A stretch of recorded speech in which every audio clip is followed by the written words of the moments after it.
And on this Thursday, November 6th, 2025 edition of Newsmakers, the widow of Charlie Kirk says she saw a smirk on the face of her assassinated husband. Erika Kirk told Fox News' Jesse Waters what she was immediately struck by while seeing his body at the morgue. That smirk to me is that look of, you thought you could stop what I've built. Erika Kirk added she's confident the Turning Point movement will only keep growing. Tyler Robinson is accused of murdering Charlie Kirk during a Turning Point rally at Utah Valley University on September 10th. Politicians and groups around the world are reacting to Zohran Mamdani's election as mayor of New York City. The Democratic Socialist is a Muslim of Indian descent born in Uganda and a New Yorker since he was 7. He became an American citizen in 2018, and now a few short years later, he's going to be the mayor of its largest city.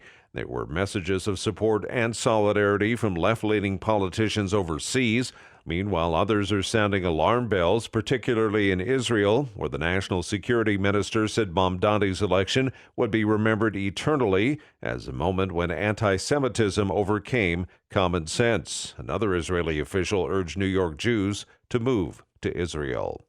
Pope Leo is weighing in after hearing that Homeland Security agents refused to allow clergy into a Chicago area ICE facility to give detainees communion. The pontiff, who is from Chicago, told reporters this week that people's spiritual rights should be respected. I think that there's a deep reflection that needs to be made in terms of what's happening.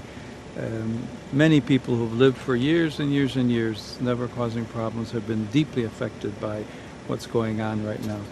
Nebraska Governor Jim Pillen today signed an executive order which he says will keep Nebraska taxpayers from funding abortions. The order calls for the State Department of Health and Human Services to review whether providers terminated from Medicaid in other states are still participating in the federal program in Nebraska. The move comes after a recent U.S. Supreme Court ruling that states have the authority to exclude abortion providers under Medicaid. The Supreme Court of Canada will hear appeals in a challenge to Saskatchewan's school pronoun law.